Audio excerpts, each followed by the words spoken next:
Good morning, Ram Ram, नमस्कार, जय हिंद। मैं संदीप सिवाज स्वागत करता हूं आप सभी बच्चों का आपके अपने बेहतरीन और शानदार लर्निंग प्लेटफॉर्म पर। जितने भी बच्चे आज के सेशन में मेरे साथ लाइव जुड़ते जा रहे हैं, एक बार फटाफट मेरे को बता दीजिएगा। ऑडियो वीडियो एकदम परफेक्ट है, क्लियर है, ओके है, सब कुछ परफेक्ट है। तो माँ सरस्वती के आशीर्वाद से स्टार्ट करते हैं आज का अपना ये सेशन, जहाँ बच्चों हम हरियाणा के इतिहास को पढ़ रहे हैं।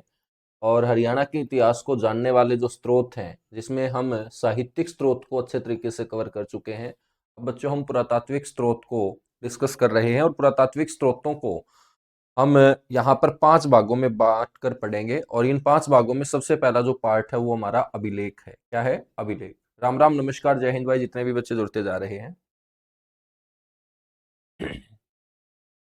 अभिलेखों के अंदर सबसे पहले मैंने आपको बताया था टोपरा स्तंभलेख के बारे में, जो सबसे महत्वपूर्ण स्तंभलेख है, क्योंकि इसके ऊपर 7 राजज्ञाएं जो हैं वो अंकित पाई गई हैं।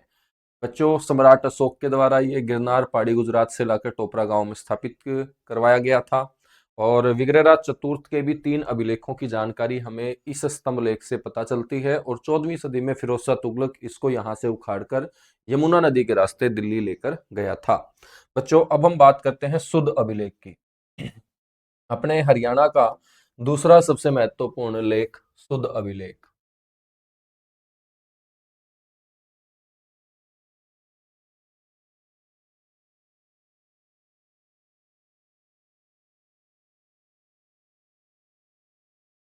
शुद्ध अभिलेख, ठीक है। शुद्ध अभिलेख में सबसे पहला पॉइंट आप लोगों को ध्यान रखना है, ये हरियाणा का दूसरा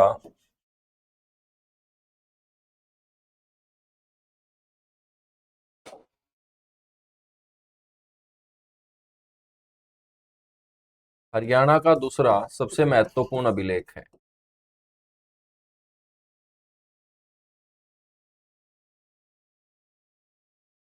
हरियाणा का दूसरा सबसे महत्वपूर्ण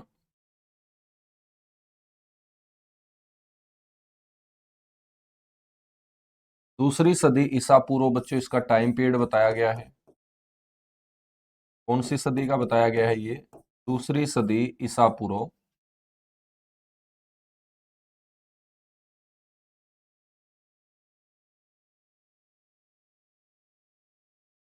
का अभिलेख है ये। और शुद्ध जो है बच्चों, ये यमुनानगर जिले का गांव है। आपसे कोई पूछ ले कि ये कौन से जिले से प्राप्त हुआ है, तो आप बोलेंगे ये यमुनानगर जिले के शुद्ध नामक गांव से प्राप्त हुआ है।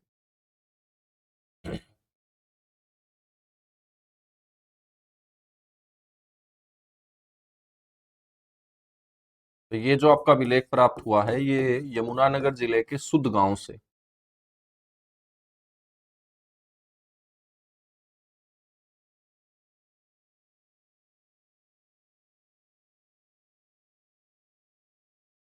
बच्चों, ये जो अभिलेख है ये 12 खड़ी में लिखा हुआ पाया गया है। और 12 खड़ी के अंदर लिखा पाया गया ये भारत का सबसे प्राचीन अभिलेख है। बच्चों, ये भी याद रखिएगा। 12 खड़ी, 12 खड़ी का मतलब होता है एक ही अक्षर को 12 तरीके से बोलना। जैसे क, का, की, कू, के, कंक है। तो 12 खड़ी में प्राप्त भारत का सबसे प्राचीन अभिलेख है बच्चों।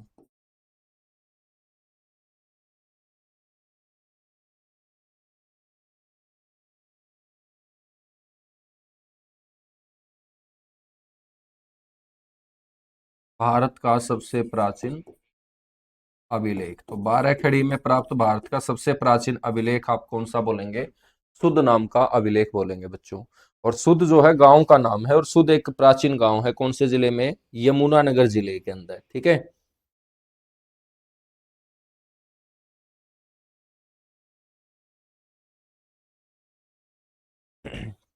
बच्चों, हम बात करें तो इस अभिलेख के अंदर, इस अभिलेख के ऊपर एक मूर्ति है। और उस मूर्ति के ऊपर एक छोटा सा बच्चा जो है बच्चों, अपनी तख्ती के ऊपर अनुस्वार और स्वर्ग जो होते हैं, स्वर्ग और अनुस्वार, उनका बच्चों लेखन करता हुआ नजर आ रहा है। तो इस अभिलेख से एक जानकारी हमें क्या मिलती है? तो यहाँ से एक पॉइंट बड़ा इंपॉर्टेंट है, पेपर में अभी तक पूछा नहीं गया है, पूछा जा सकता है। तो आपको पता होना चाहिए कि इस अभिलेख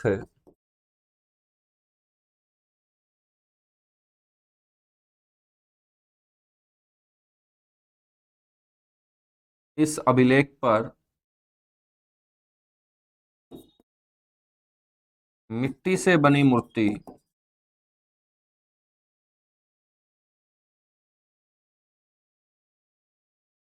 पर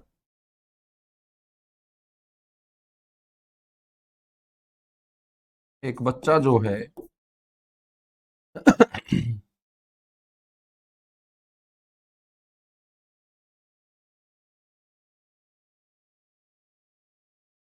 अनुस्वार व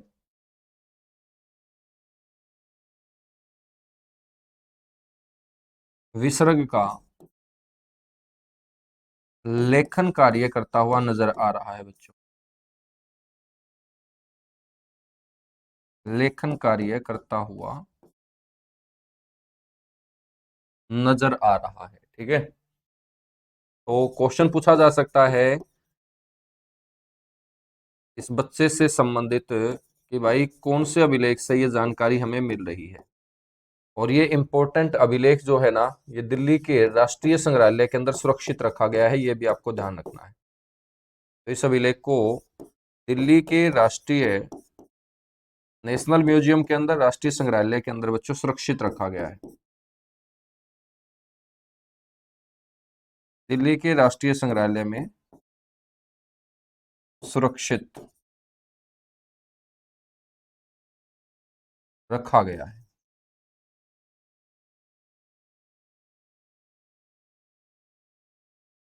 ठीक है, तो ये था हमारा दूसरा अभिलेख जिसका नाम है सुध अभिलेख। बेटा सुध अभिलेख के बाद हम बात करेंगे यहाँ पर पेहवा अभिलेख की।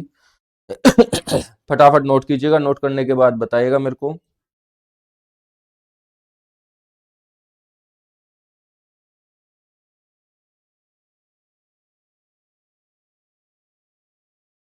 तीसरे नंबर पे जो अभिलेख हम पढ़ेंगे वो पढ़ेंगे पेहवा अभिलेख। पेहवा आप सभी को पता होगा,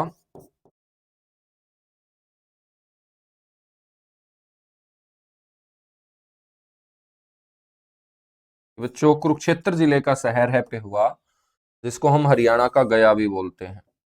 तो ये जो पेहवा है, इस पेहवा से हमें अभिलेख प्राप्त हुए हैं गुर्जर प्रतिहार काल के। तो याद रखिएगा, गुर्जर प्रतिहार काल के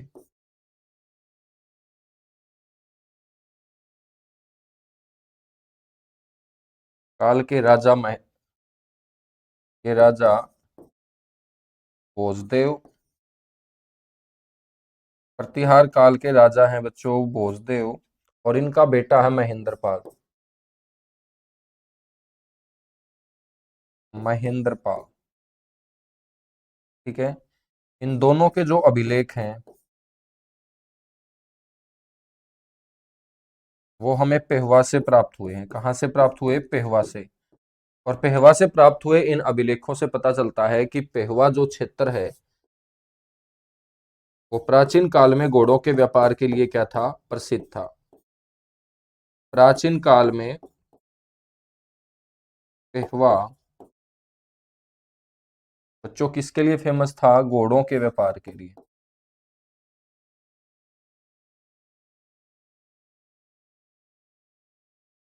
घोड़ों के व्यापार के लिए क्या था? प्रसिद्ध था। तो ये आप लोगों को ध्यान रखना है कि प्राचीन काल के अंदर कुरुक्षेत्र जिले का जो पेहवा है बच्चों, वो किसके लिए जाना जाता था? घोड़ों के व्यापार के लिए जाना जाता था। तो ये घोड़ों के व्यापार के लिए फेमस था। ठीक है,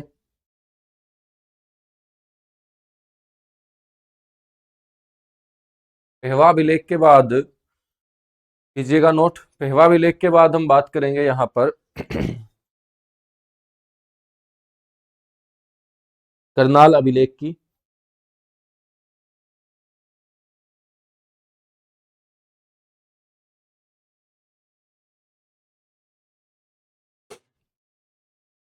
चार नंबर पे जो हम बात करेंगे वो बात करेंगे करनाल अभिलेख की, जो करनाल से प्राप्त हुआ है।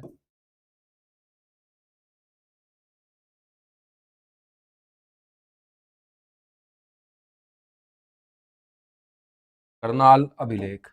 बेटा करनाल अभिलेख जो है ना, ये खरोष्टी लिपि में मिला हुआ अभिलेख है, ठीक है।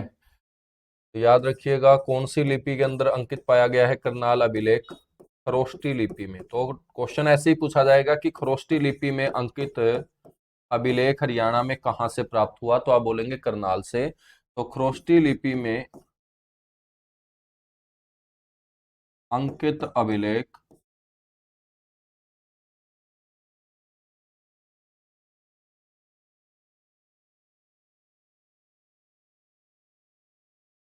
कहां से प्राप्त हुआ है बच्चों, ये करनाल से प्राप्त हुआ।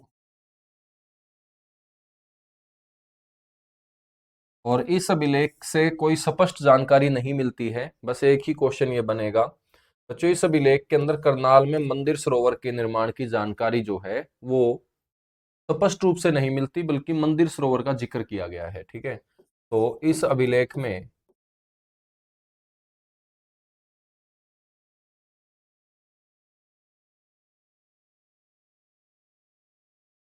मंदिर सरोवर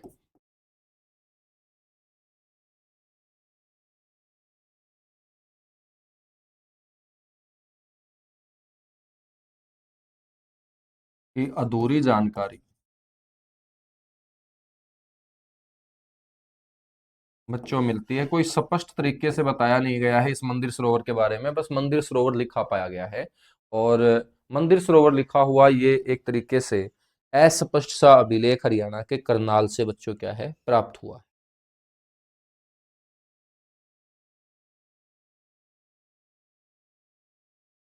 ठीक है ना।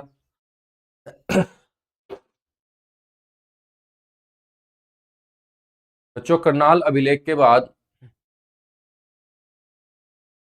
एक अभिलेख आपको ध्यान रखना है, महेंद्र पाल। राजा भोजदेव के बारे में तो हम बात कर चुके थे। एक अभिलेख महेंद्र पाल का अभिलेख आप लोगों को याद रखना है। ये राजा भोजदेव के बेटे थे।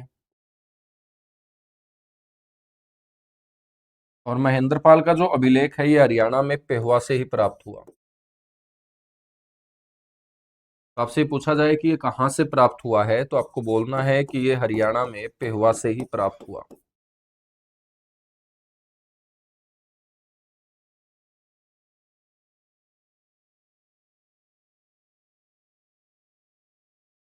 हरियाणा में ये पेहुआ से प्राप्त हुआ बच्चों। इसके अंदर बताया गया है कि तीन भाई हुआ करते थे, और तीन भाइयों ने पेहुआ के अंदर एक मंदिर बनवाने का काम किया था जो विष्णु भगवान को समर्पित था, ठीक है। जिसमें गोगा, पूरनराज और देवराज, ये तीन भाई थे बच्चों। तो याद रखिएगा तीन भाइयों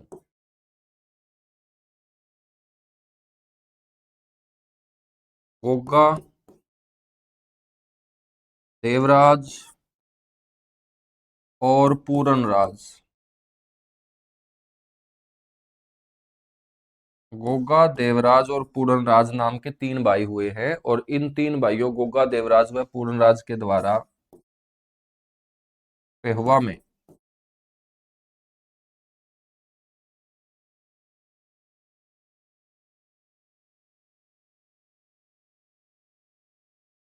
विष्णु भगवान का मंदिर बच्चों बनवाने का काम किया था। तो विष्णु भगवान के मंदिर का निर्माण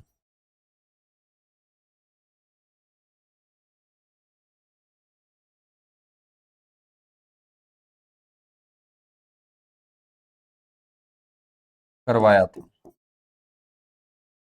साथ ही साथ इस महेंद्र पाल के अभिलेख के द्वारा हमें हरियाणा में तोमरों के शासन के बारे में भी जानकारी मिलती है। तो याद रखिएगा हरियाणा में तोमरों के शासन के बारे में जानकारी,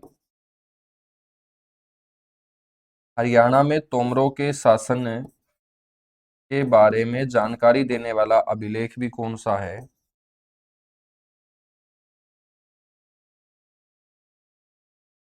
जो वो अभिलेख भी आपका महेंद्र पाल का अभिलेख है। कीजिएगा फटाफट नोट। राम राम भाई, नमस्कार।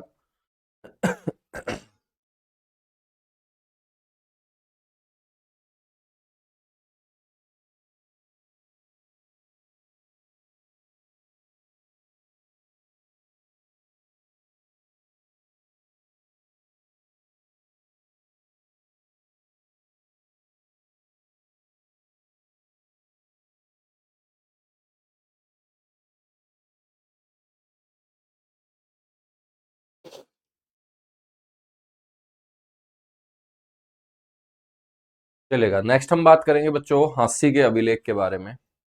छठा जो अभिलेख होगा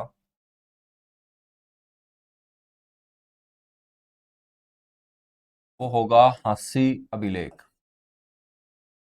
बच्चों हांसी हिसार जिले का एक ऐतिहासिक शहर है, नगर है। और ये जो हांसी से अभिलेख प्राप्त हुआ है ये पृथ्वीराज द्वितीय का अभिलेख प्राप्त हुआ है। तो सबसे इंपॉर्टेंट है हांसी से प्राप्त अभिलेख है कौन से चौहान शासक का है, तो आपको पता होना चाहिए।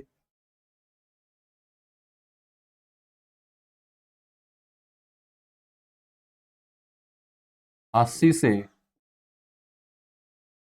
चौहान शासक पृथ्वीराज द्वितीय। हांसी से चौहान शासक पृथ्वीराज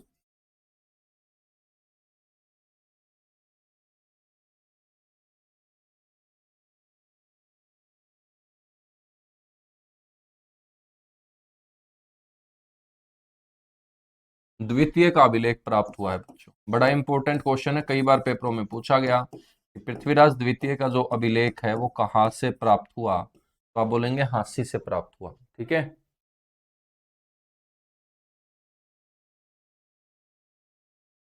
प्राप्त हुआ।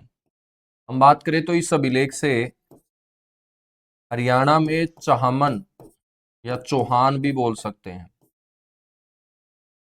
हरियाणा में चाहमन, बच्चों चाहमन जो है ना इसको चौहान ही कहा जाता है, चौहानों को ही चाहमन बोला गया है। ठीक है। तो हरियाणा में चौहानों के शासन के बारे में जानकारी, चौहानों के शासन के बारे में अपने को क्या मिलती है, इस अभिलेख के माध्यम से जानकारी मिलती है कि कौन कौन से चौहान शासक ने जो है हरियाणा के अंदर क्या किया था, शासन किया था। और बच्चों हांसी का जो किला है उसको सुरक्षा के दृष्टिकोण से मजबूती से मेरे दोस्त किलेबंद की तरह तैयार करने का काम पृथ्वीराज द्वितीय ने किया था। और पृथ्वीराज द्वितीय ने बाद में अपने चाचा को ये किले का कार्यभार सौंपने का काम किया था। इस बात की जानकारी भी हमें हांसी के अभिलेख से मिलती है। तो ध्यान रखना है पृथ्वीराज द्वितीय द्वारा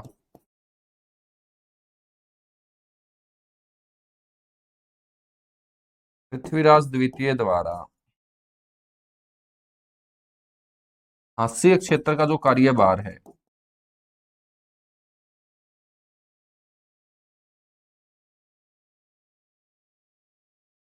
अपने चाचा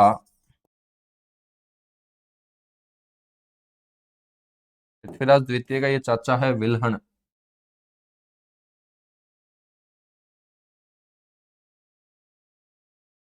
विल्हण को सौंपा गया था बच्चों।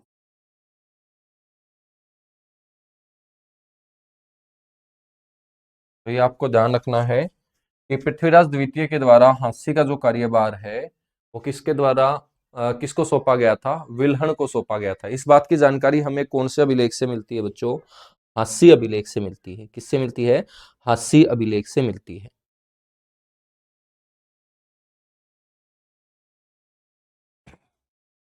ठीक है। हांसी अभिलेख के बाद हम बात करेंगे नेक्स्ट लांडनु अभिलेख।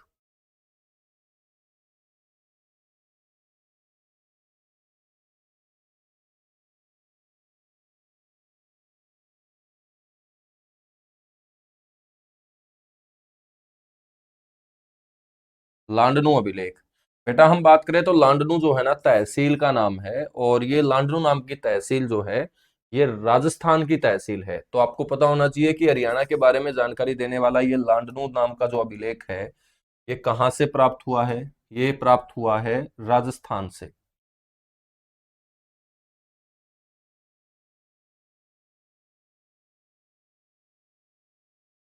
राजस्थान से प्राप्त अभिलेख।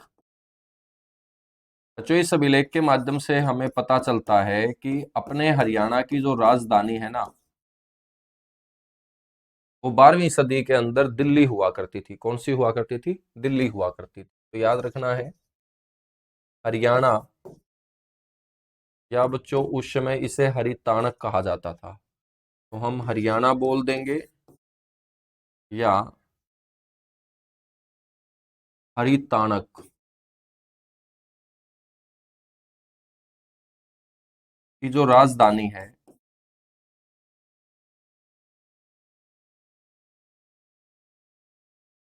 12वीं सदी में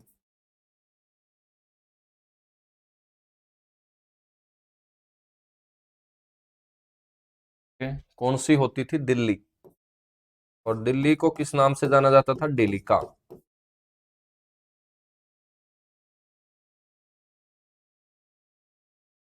तो हरियाणा की राजधानी 12वीं सदी के अंदर बच्चों दिल्ली हुआ करती थी। इस बात की जानकारी हमें कौन से अभिलेख से मिलती है? लांडनु अभिलेख से। बच्चा, बताया गया है कि डेलिका की जो स्थापना है वो तोमरों के द्वारा की गई थी। डेलिका जिसको हम आज की दिल्ली बोलते हैं, दिल्ली का प्राचीन नाम डेलिका भी रहा है। तो डेलिका या दिल्ली की जो स्थापना है वो किसके द्वारा की गई थी? तोमरों के द्वारा। तो इस बात की जानकारी भी लांडनु अभिलेख देता है कि तोमरों के द्वारा ही दिल्ली को डेलिका नाम से बसाया गया था। तोमरों के द्वारा की गई थी। ठीक है। तो ये आपका कौन सा अभिलेख होगा बेटा? लांडनु अभिलेख होगा। और लांडनु जो है ना, तहसील है, एक क्षेत्र है। कहीं तुम सोचो कि ये क्या है। ठीक है।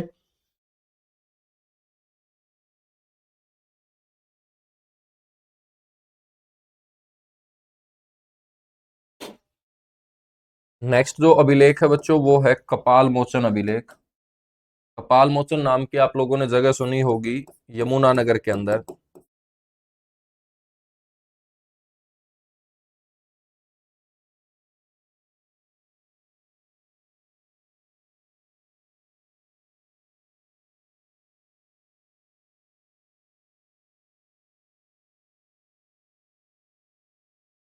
कपाल मोचन अभिलेख। तो बच्चों ये कपाल मोचन जो है ना, यमुनानगर जिले का क्षेत्र है। तो कपाल मोचन अभिलेख कहाँ से प्राप्त हुए? यमुनानगर से। और मेरे दोस्त हम बात करेंगे तो ये अभिलेख है किसने प्राप्त किए हैं? कनिंगम। कनिंगम नाम का पुरातत्ववेत्ता हुआ। तो कनिंगम के द्वारा ही बच्चों कपाल मोचन नामक क्षेत्र से दो अभिलेख प्राप्त किए गए। और दोनों के दोनों जो अभिलेख हैं वो अधूरे हुए। अधूरे का मतलब है कि वहां से जो जानकारी निकल के आई वो स्पष्ट नहीं निकल के आई। पता नहीं चल रहा है वो किसके बारे में जिक्र कर रहा है, जानकारी दे रहा है। तो कनिंगम के द्वारा यमुनानगर से या यमुनानगर के बिलासपुर से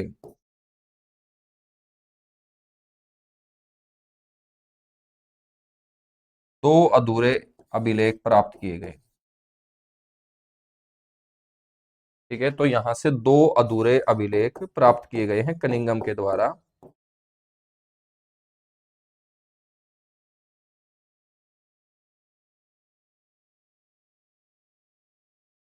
दो अधूरे अभिलेख प्राप्त किए गए बच्चों। ठीक है ना।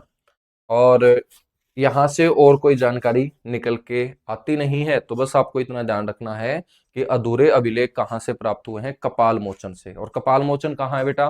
कपाल मोचन आप लोगों को बोलना है कि ये यमुनानगर के बिलासपुर में पड़ता है। कहाँ पड़ता है? यमुनानगर के बिलासपुर के अंदर बच्चों ये पड़ता है। ठीक है।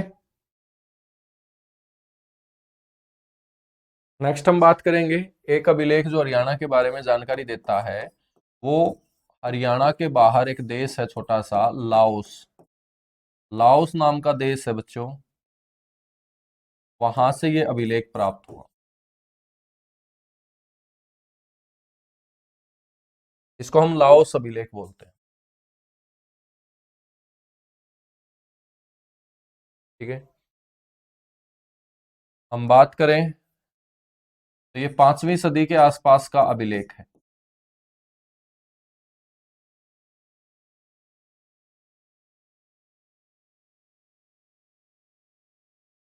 5वीं सदी के पास का अभिलेख है।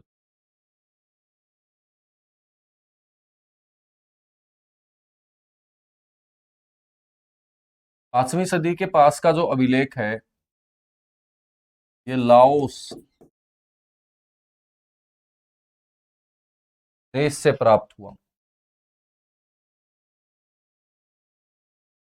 हरियाणा के बारे में इसने जानकारी क्या दी कि हरियाणा के अंदर सबसे जो महत्वपूर्ण क्षेत्र हुआ वो कुरुक्षेत्र हुआ। और बच्चों इस अभिलेख में कुरुक्षेत्र नामक महातीर्थ की प्रशंसा की गई है। याद रखना है इसमें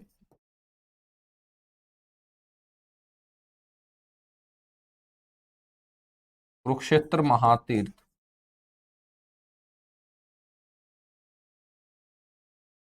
की प्रशंसा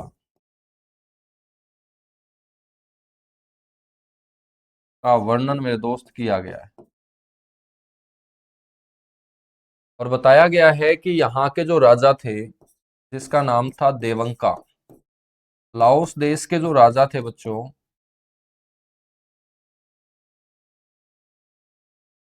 राजा देवंका वो कुरुक्षेत्र से इतने ज्यादा प्रभावित हुए थे कि उन्होंने अपने देश के अंदर जाकर एक नगर बसाया और उस नगर का नाम कुरुक्षेत्र रखा। तो लाओस देश के राजा देवंका द्वारा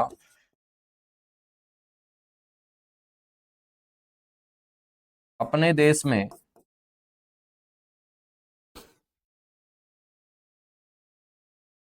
कुरुक्षेत्र नाम से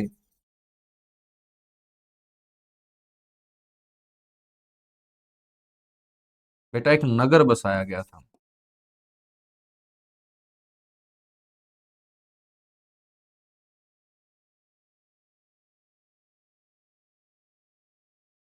ठीक है, तो कुरुक्षेत्र नाम से एक नगर बसाया गया था। तो राजा देवंका जो है लाओस देश के राजा थे और बच्चों ये कुरुक्षेत्र से इतने ज्यादा प्रभावित हुए कि इन्होंने अपने देश में जाकर कुरुक्षेत्र नाम से एक नगर बसाने का काम किया था। इस बात की जानकारी हमें कौन से अभिलेख से पता चलती है? लाओस अभिलेख से पता चलती है। कौन से अभिलेख से? लाओस अभिलेख से। ठीक है,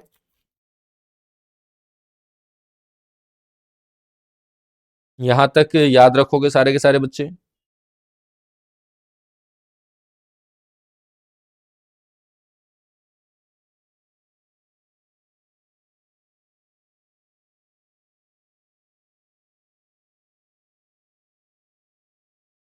चलेगा। इसके बाद एक और अभिलेख हम पढ़ते हैं जो राजस्थान से प्राप्त हुआ है, उसका नाम है बिजोलिया अभिलेख। कौन सा अभिलेख?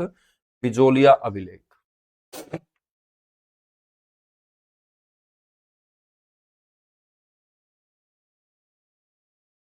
नेक्स्ट अभिलेख है बच्चों बिजोलिया अभिलेख।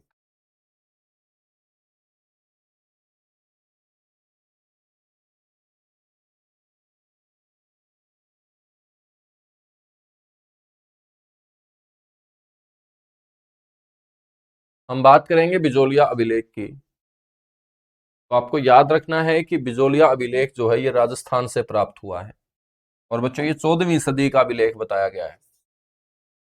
1373 ईस्वी या 14वीं सदी का अभिलेख।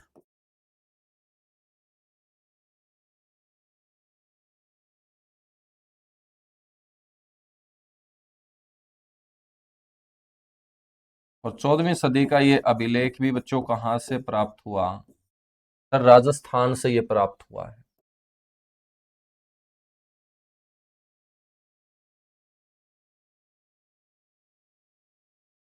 ठीक है? इस अभिलेख के अंदर हरियाणा के अंदर चौहानों के बारे में बच्चों जिक्र किया गया है। तो हरियाणा में चौहानों की वंशावली कि कौन कौन से चौहान शासक ने हरियाणा के ऊपर अधिकार किया, यहाँ पर शासन किया, कौन कौन से क्षेत्रों में चौहानों का अधिकार रहा। तो हरियाणा में चौहानों की वंशावली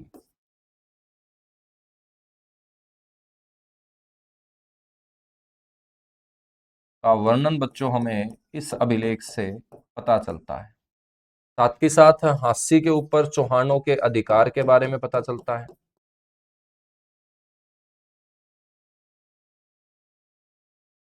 हास्य के ऊपर चौहानों के अधिकार। बच्चों हम बात करें तो दक्षिण हरियाणा के अंदर, जिसमें गुरुग्राम है, रेवाड़ी है, महेंद्रगढ़ है, राजस्थान का अलवर क्षेत्र है। बच्चों यहां पर पहले बादानकों का क्या होता था, अधिकार होता था। बादानक मेरे दोस्त एक वंश हुआ है छोटा सा, और बादानक जो वंश थे ना, वो दक्षिण हरियाणा के ऊपर शासन किया करते थे। बच्चों इन बादानकों की शक्ति को कुचलने का काम भी किसने किया था? चौहानों ने।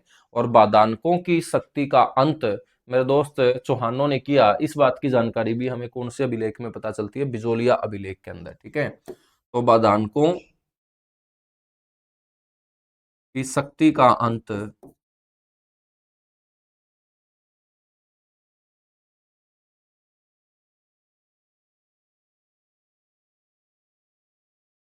चौहानों द्वारा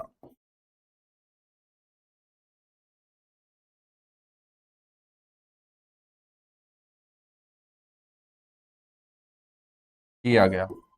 और बच्चों बादानक शक्ति को कुचलने का काम किया था पृथ्वीराज चौहान ने। किसने? पृथ्वीराज चौहान ने। तो अंतिम शासक हम पृथ्वीराज चौहान को यहां मान के चलेंगे, जिन्होंने बादानकों को पूरी तरह से हरियाणा से क्या है बच्चों, समाप्त कर दिया था। तो बादानकों को हरियाणा से समाप्त पृथ्वीराज चौहान के द्वारा किया गया था। इस बात की जानकारी भी हमें कौन से अभिलेख से पता चलती है? बिजोलिया अभिलेख से बच्चों हमें पता चलती है। ठीक है, बिजोलिया अभिलेख के बाद हम बात करेंगे नेक्स्ट गुजरी स्तंभ लेख। गुजरी महल स्तंभ लेख। बच्चों गुजरी महल आप सभी को पता होगा हिसार के अंदर है, जिसका निर्माण किसने कराया था? फिरोज शाह तुगलक ने। और फिरोज शाह तुगलक की ये पत्नी थी बच्चों गुजरी। और गुजरी महल जो हिसार के अंदर है,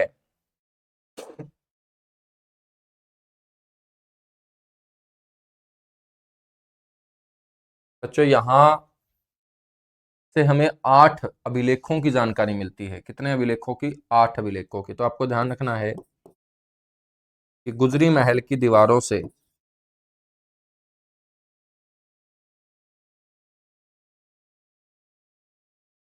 गुजरी महल की दीवारों से 8 अभिलेखों की जानकारी प्राप्त होती है।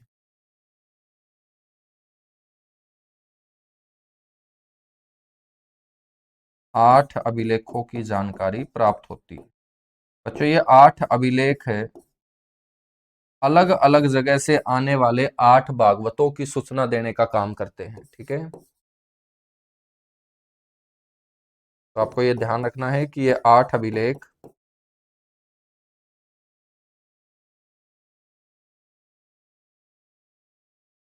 8 अलग अलग जगह से आने वाले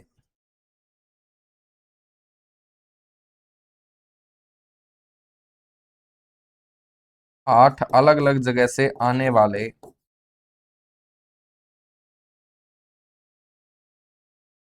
भागवतों के बारे में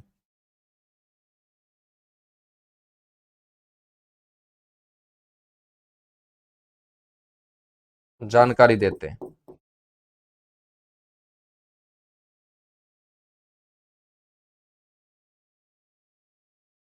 जानकारी देते हैं। और गुजरी महल से बच्चों क्वेश्चन पूछा ही पूछा जाता है। यहां से अभिलेखों की संख्या आपसे पूछी जाएगी, तो आप लोगों को पता होना चाहिए। ठीक है,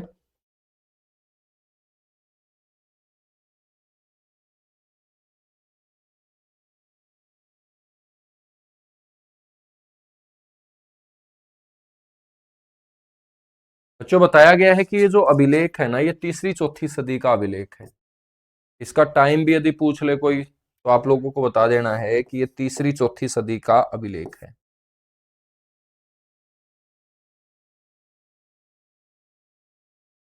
तीसरी चौथी सदी का अभिलेख। अब आपके दिमाग में आएगा कि सर ये यदि तीसरी चौथी सदी का अभिलेख है, तो फिरोज शाह तुगलक तो 14वीं सदी में हुआ। और यदि 14वीं सदी के अंदर गुजरी महल का निर्माण हुआ है, तो सर फिर ये तीसरी चौथी सदी पीछे जाके कैसे?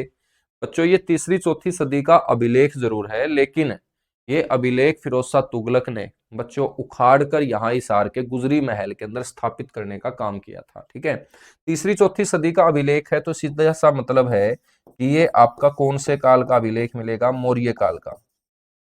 तो गुजरी महल स्तंभ लेख को हम मौर्यकालीन स्तंभ लेख बोल देंगे।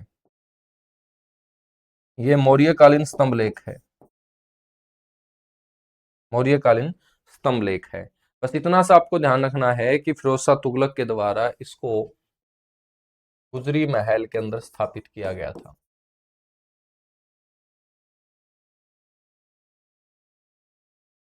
फिरोज शाह तुगलक द्वारा 14वीं सदी के अंदर फिरोज शाह तुगलक के द्वारा 14वीं सदी में इसे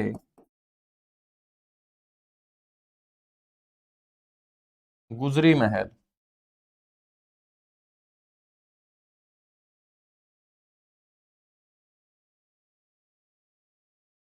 हिसार में स्थापित किया था बच्चों। ठीक है, अब बात समझ में आ चुकी होगी।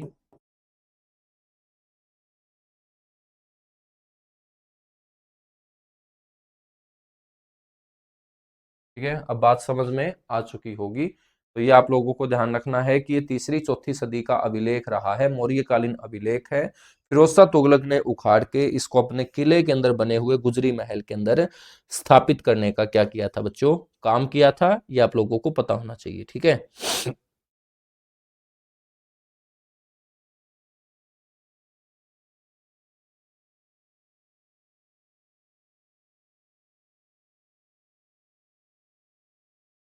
याद रखेंगे। नेक्स्ट है बच्चों अग्रोहा। अग्रोहा से भी एक अभिलेख प्राप्त हुआ। सारे के सारे लिखवा दूं क्या, 37 के 37?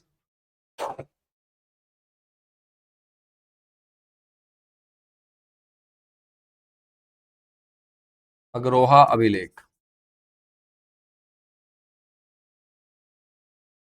बेटा, अग्रोहा जो है ना, ये हिसार जिले के अंदर है।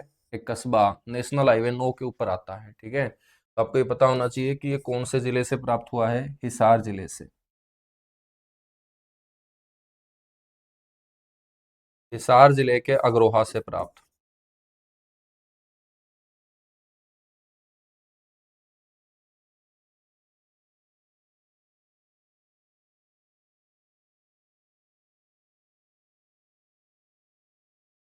हिसार जिले के अग्रोहा से ये क्या हुआ है, प्राप्त हुआ है।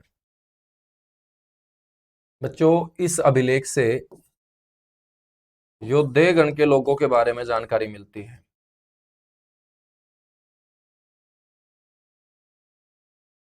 योद्धे गण के लोगों के बारे में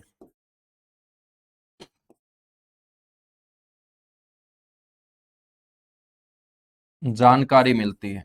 आपको पता होना चाहिए कि अग्रोहा अभिलेख से योद्धे गण के लोगों के बारे में जानकारी क्या होती है, प्राप्त होती है बच्चों। ठीक है, तो ये योद्धे गण था ना, इसकी राजधानी बच्चों रोहतक बताई गई है अग्रोहा अभिलेख में। योद्धे गण की जो राजधानी है, हम पढ़ते तो हैं औरंगाबाद गांव जिला भिवानी के अंदर, लेकिन बच्चों अग्रोहा अभिलेख योद्धे गण की जो राजधानी है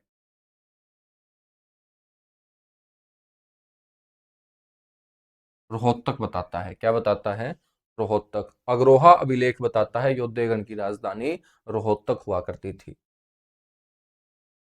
जो ये योद्धे लोग थे ना, योद्धाओं की प्रशंसा बच्चों अग्रोहा अभिलेख के अंदर जम के की गई है। तो योद्धाओं की प्रशंसा का वर्णन बच्चों इस अभिलेख के अंदर किया गया है। और योद्धेगण के लोगों को लड़ाकू बताया गया है। लड़ाकू का मतलब बच्चों बहादुर बताया गया है। ठीक है, तो याद रखिएगा, योद्धाओं को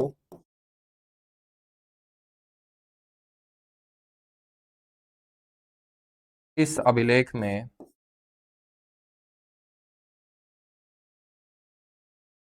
योद्धाओं को इस अभिलेख में लड़ाकू बहादुर बताया गया है।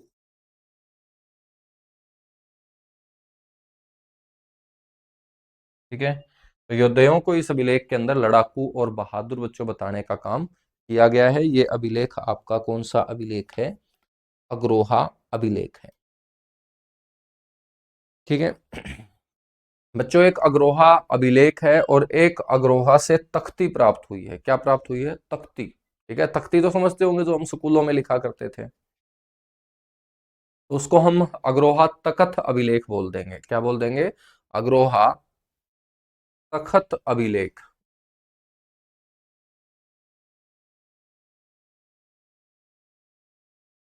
इसको हम बोल देंगे अग्रोहा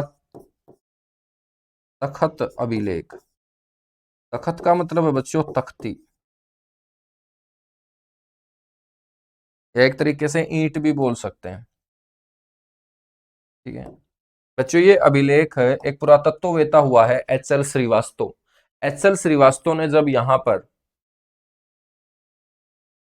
ठीक है, तो ये आपको ध्यान रखना है, एक पुरातत्ववेत्ता हुआ है एच एल श्रीवास्तव, और 1938-39 के अंदर एच एल श्रीवास्तव ने इस अग्रोहा नामक कस्बे के अंदर खुदाई शुरू की थी।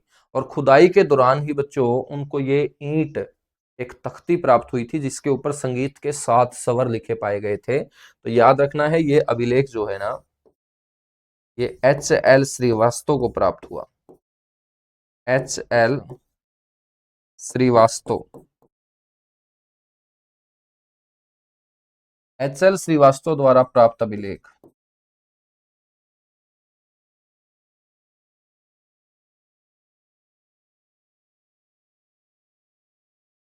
अग्रोहा से प्राप्त अभिलेख।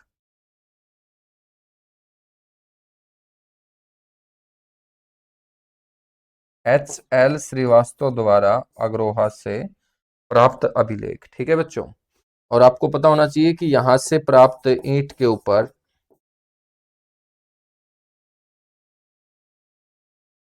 यहां से प्राप्त ईंट के ऊपर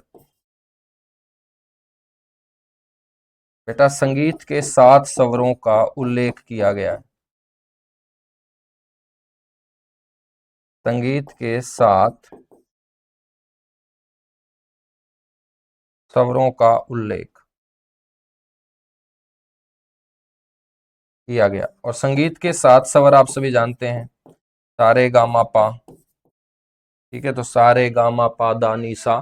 तो ये संगीत के जो 7 स्वर होते हैं, इनका वर्णन जो है बच्चों, वो अग्रोहा से जो एक तख्ती प्राप्त हुई है, ठीक है, वहां से प्राप्त हुआ है। तो इस तरीके से हम बोल सकते हैं कि अग्रोहा से जो तखत अभिलेख प्राप्त हुआ, ये संगीत क्षेत्र के अंदर सबसे महत्वपूर्ण अभिलेख है बच्चों। ठीक है ना, क्योंकि संगीत के अंदर सारे के सारे स्वर बच्चों इन्हीं 7 से मिलके बनते हैं, सारे गामा पादानी। तो आपको ये पता होना चाहिए कि संगीत क्षेत्र का सबसे महत्वपूर्ण अभिलेख अग्रोहा से ही प्राप्त हुआ है। संगीत क्षेत्र का इसको हम सबसे महत्वपूर्ण अभिलेख बच्चों बोल देंगे। संगीत क्षेत्र का सबसे महत्वपूर्ण अभिलेख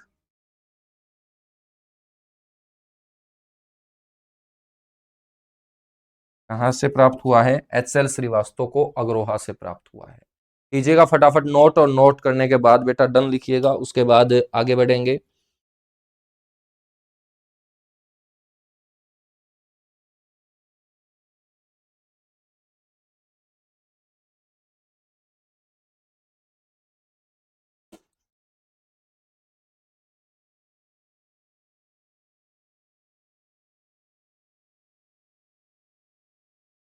बच्चों अब हम बात करेंगे भिवानी के तोसाम से भी एक अभिलेख प्राप्त हुआ, जिसको हम तोसाम अभिलेख बोलेंगे।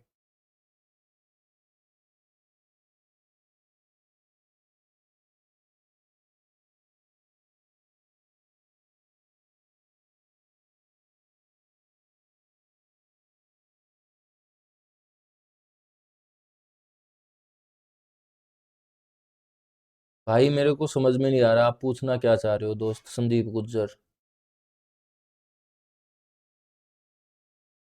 दीपवंश, दीपवंश के बारे में मैंने कल आप लोगों को बताया था बेटा, कि दीप का मतलब द्वीप है यहाँ। ठीक है ना, तो दीपवंश नाम का एक बौद्ध ग्रंथ मैंने आपको बताया था, तो श्रीलंका के बारे में वर्णन करता है। ठीक है, ज्यादातर उसके बारे में, श्रीलंका के बारे में जानकारी आपको मिलेगी। आपने पढ़ा होगा ना बौद्ध धर्म के अंदर कि सम्राट अशोक ने अपने बेटा बेटी को कहाँ भेजा था, श्रीलंका भेजा था बौद्ध धर्म के प्रचार प्रसार के लिए। तो बेटा श्रीलंका के अंदर भी बौद्ध धर्म का प्रचार प्रसार हुआ था, और श्रीलंका के अंदर बौद्ध धर्म के प्रचार और प्रसार के बारे में जो बौद्ध धर्म ग्रंथ जानकारी देता है वो दीपवंश नाम का बौद्ध धर्म ग्रंथ है। और दीप का मतलब यहाँ द्वीप है, ठीक है, और द्वीप का मतलब समझते हो जिसके चारों ओर पानी हो। तो अपना पड़ोसी देश श्रीलंका सबसे नजदीक है जिसके चारों ओर पानी है। तो उस श्रीलंका के बौद्ध धर्म से जुड़े हुए दीपवंश नाम के ग्रंथ में अपने हरियाणा के बारे में भी क्या दी गई है, जानकारी दी गई है। ठीक है ना।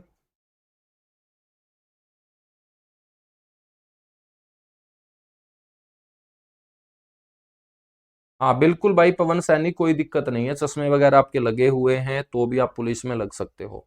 बस कलर ब्लाइंड नहीं होना चाहिए, है ना, कलर ब्लाइंड वाला बच्चा नहीं लग सकता। हम बात करेंगे बच्चों, नेक्स्ट 13 नंबर पे आ चुके हैं।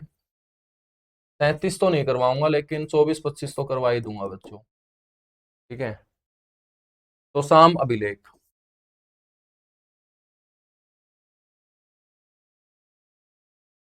तो साम अभिलेख, और तोसाम कस्बा है भिवानी जिले का। तो बेटा ये अभिलेख कहाँ से प्राप्त हुआ है, भिवानी जिले से प्राप्त हुआ है। तो सबसे पहले तो आपको पता होना चाहिए जिले का नाम। ये कहाँ से प्राप्त हुआ, भिवानी जिले से गुरुजी ये प्राप्त हुआ। ठीक है बच्चों, ये आपका अभिलेख जो है ये तीसरी चौथी सदी का अभिलेख बताया गया है।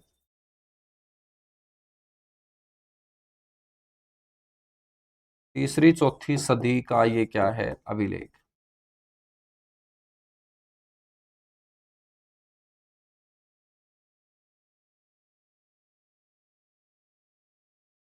तीसरी चौथी सदी का बेटा ये क्या है, अभिलेख है।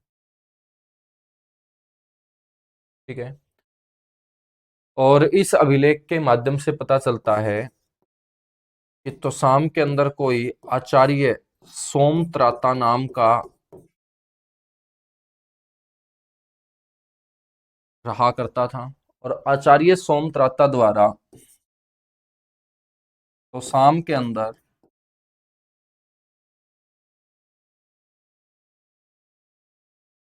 दो सरोवर यानी कि तालाब और एक विष्णु मंदिर का निर्माण करवाया था बच्चों।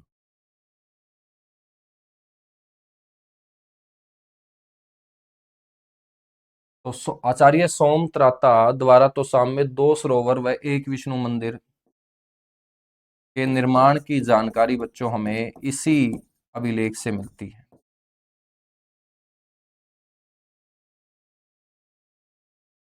कौन से अभिलेख से मिलती है, हमें मिलती है तोसाम अभिलेख से। ठीक है। तो बड़ा इंपॉर्टेंट क्वेश्चन है, ये भी पेपर में कई बार बच्चों आप लोगों से पूछा जा चुका है, ये आप लोगों को ध्यान रखना है।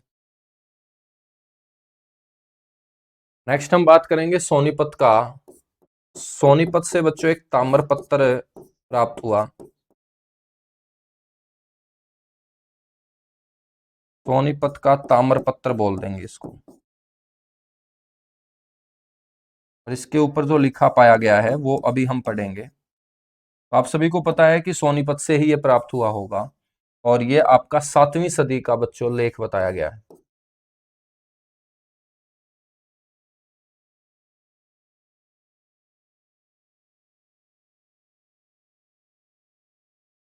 7वीं सदी का जो बच्चों ये लेख है ये कहाँ से प्राप्त हुआ है, सोनीपत से। और 7वीं सदी के अंदर आपको पता होगा हर्षवर्धन मेरे दोस्त, ठीक है, हर्षवर्धन जो है ना वो अपने हरियाणा के ऊपर शासन किया करता था। और हर्षवर्धन की जो राजधानी थी बेटा वो कौन सी थी, थानेसर थी। कौन सी थी, थानेसर थी। ठीक है। तो हमें यहां पर पता चलेगा इस ताम्रपत्र से वर्धन वंश के बारे में, वर्धन वंशावली का वर्णन,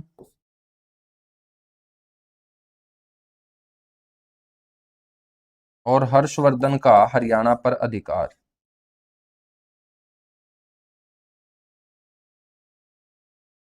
हर्षवर्धन का हरियाणा पर अधिकार।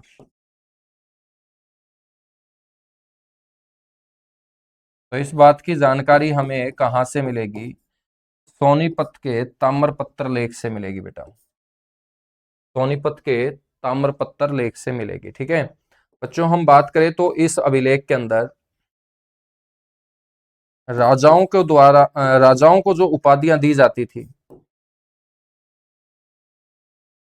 उनके बारे में विस्तार से बताया गया है। तो राजाओं को दी जाने वाली उपाधियों का वर्णन। तो पहले के राजाओं को जो उपाधियां दी जाती थी उन उपाधियों का वर्णन भी हमें सोनीपत के ताम्रपत्र लेख से पता चलता है। ठीक है, तो याद रखना है, राजाओं को दी जाने वाली उपाधियों का वर्णन भी बच्चों हमें सोनीपत के इस ताम्रपत्र से पता चलता है।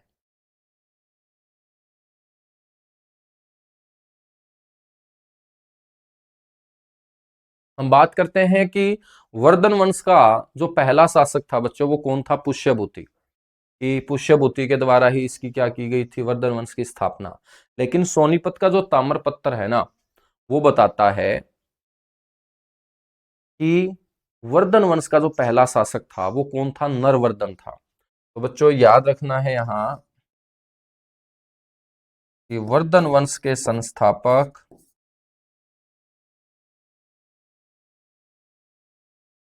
वर्धन वंश के संस्थापक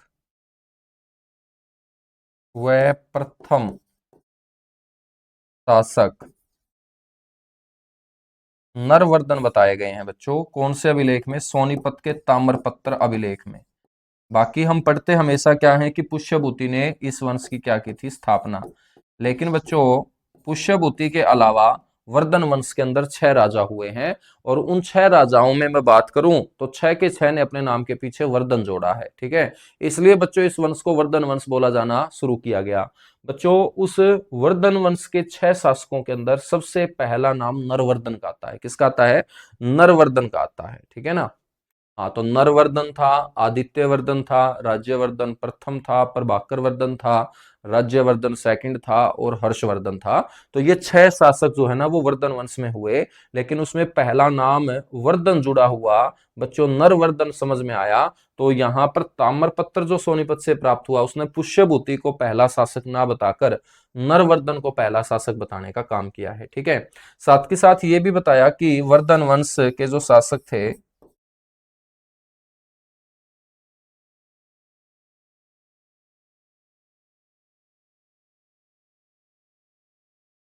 और सूर्य की पूजा किया करते थे बच्चों।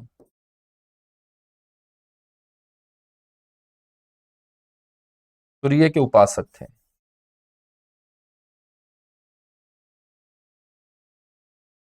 ठीक है, तो सूर्य की उपासना पूजा वो किया करते थे।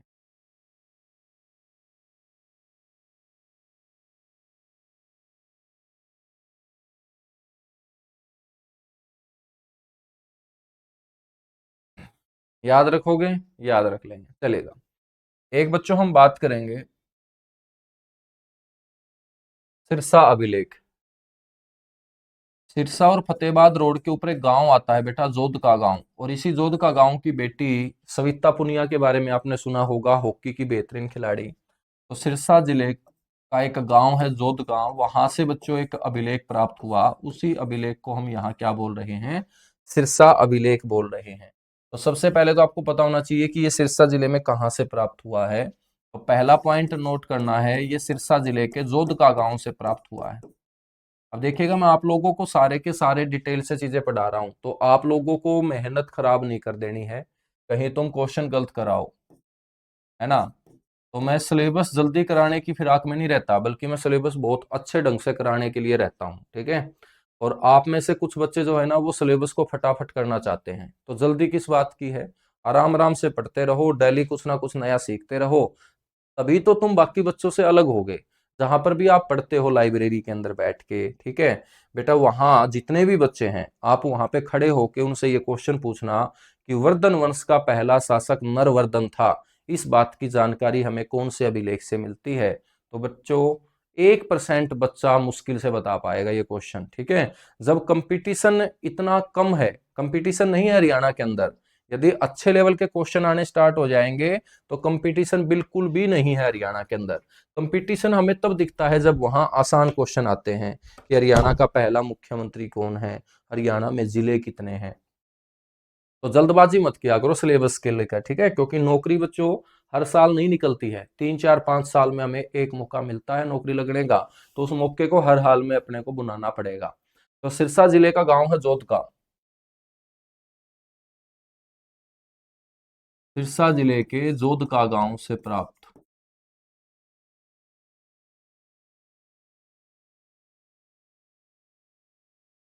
सिरसा जिले के कौन से गांव से प्राप्त है, ये जोधका गांव से।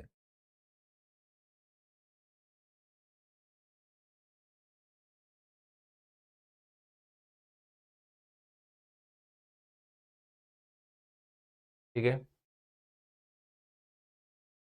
बच्चों, बताया गया है इस अभिलेख के माध्यम से कि सिरसा के अंदर एक संप्रदाय, सिरसा में पाशुपत नाम का एक संप्रदाय हुआ। पाशुपत भी बोल देते हैं इसको, पशुपति भी बोल देते हैं, ठीक है। तो सिरसा में पाशुपत या पशुपति संप्रदाय का शासन था बच्चों,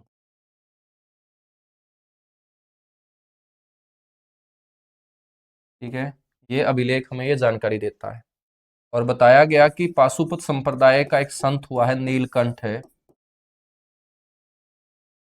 उसने यहाँ पर एक मंदिर बनवाने का काम किया था भगवान शिव का। तो पाशुपत संप्रदाय के संत नीलकंठ द्वारा यहाँ,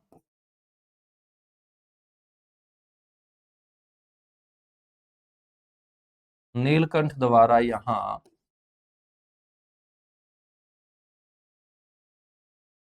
ठीक है, भगवान शिव मंदिर, भगवान शिव के मंदिर का निर्माण करवाया था। इस बात की जानकारी हमें सिरसा अभिलेख से मिलेगी।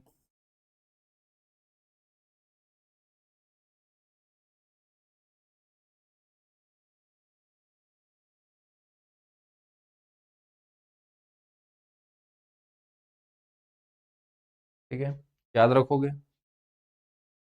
अच्छा, सर मैं भी जोधका से हूँ।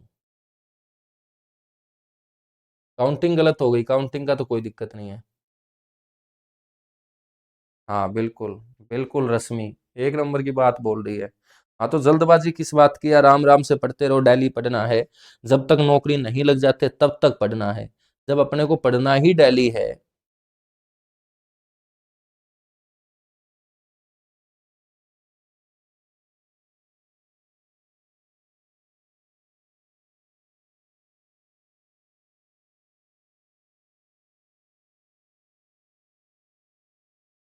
ठीक है, जब अपने को पढ़ना ही डेली है तो बच्चों आराम आराम से पढ़ते रहें। फिर हम बात करें तो साथ के साथ सिरसा अभिलेख से हमें ये भी जानकारी मिलती है कि सिरसा में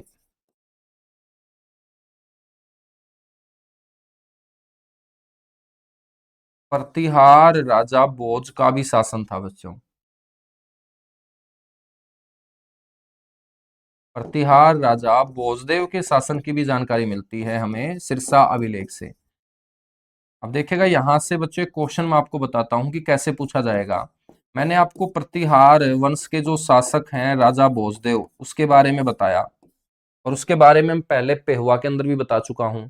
तो बच्चों राजा भोजदेव के हरियाणा में दो अभिलेख प्राप्त हुए हैं। एक अभिलेख सिरसा से प्राप्त हुआ है जो राजा भोजदेव के बारे में जानकारी दे रहा है, और एक अभिलेख पेहुआ से प्राप्त हुआ है जो राजा भोजदेव के बारे में जानकारी दे रहा है, ठीक है। बच्चों इसका एक बेटा महेंद्र पाल, उसका जो अभिलेख है वो भी कहां से प्राप्त हुआ है, पेहुआ में। जहां पर मैंने आपको बताया था कि 3 भाई थे जिसमें एक देवराज था, एक पूरनराज था, एक गोगा था। उन्होंने वहां विष्णु मंदिर के निर्माण का विष्णु मंदिर का निर्माण करवाया था। तो बच्चों राजा भोजदेव जो प्रतिहार वंश से थे, इसके हरियाणा में कितने अभिलेख प्राप्त होंगे, दो जगह से, एक सिरसा से और एक पेहवा से, ठीक है। तो सिरसा में प्रतिहार राजा भोजदेव के शासन की जानकारी हमें मिलती है। बच्चों एक और शासक हुआ है वत्सराज। वत्सराज भी जो हुआ है ये प्रतिहार वंश का शासक हुआ है। वत्सराज द्वारा सिरसा का जो प्रशासक है,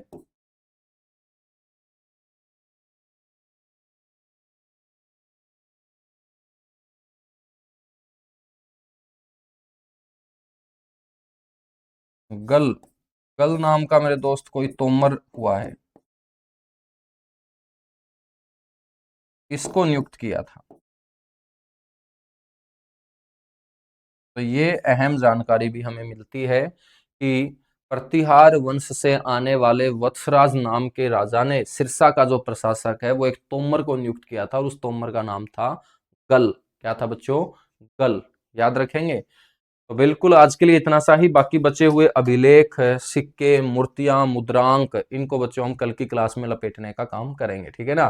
तो ये नए नए क्वेश्चन है, पहली बार आप सुन रहे होंगे। जो भी बच्चा मेरे से पहले पढ़ा है, नहीं पढ़ा है, पहली बार पढ़ रहा है, तो इस हिसाब से बच्चों पहली बार मैं आपको इतना डीपली कंटेंट दे रहा हूं इन बैचेज के अंदर, ठीक है। तो इसलिए ये सारा का सारा कंटेंट आप आराम आराम से पढ़ते रहना। जरूरी नहीं है कि आज मैंने 15 अभिलेख पढ़ाए तो 15 के 15 आज ही याद हो जाएं। आप आज 5 याद कर लेना, कल 5 याद कर लेना, परसों 5 याद कर लेना, ठीक है। तो आराम आराम से बच्चों स्टेप बाय स्टेप अपनी तैयारी जो है ना अच्छे तरीके से बेहतर करते चलना है अपने को। ऐसा नहीं है कि भाई सारे के सारे अभिलेख है आज ही अपने को लपेटने हैं, ठीक है, क्योंकि इनको लंबे समय तक याद रखना है, इनकी थोड़ी सी पहचान भी बनानी पड़ेगी। और पूरी की पूरी पहचान कब बनेगी? जब हम पूरा का पूरा इतिहास पढ़ेंगे आगे चल के। इन राजाओं के बारे में जब मैं डिटेल से बताऊंगा, ये राजा हरियाणा के जहां जहां क्षेत्रों के ऊपर शासन करेंगे, तो बच्चों वहां कहानियों के माध्यम से ये अपने आप याद हो जाएंगे कि जब हम राजा भोजदेव के बारे में पेहवा में पढ़ेंगे तो राजा भोजदेव के अभिलेख कहाँ मिलेंगे बच्चों? पेहवा में ही मिलेंगे। राजा भोजदेव का बेटा भी वहां रहता था तो पेहवा में ही मिलेगा। बच्चों सोनीपत ताम्रपत्र से मैं आपको हर्षवर्धन सिक्के बताऊंगा। हर्षवर्धन कालीन जो सिक्के सोनीपत से प्राप्त होंगे, तो सोनीपत और हर्षवर्धन एक दूसरे के साथ क्या है? जुड़े रहेंगे।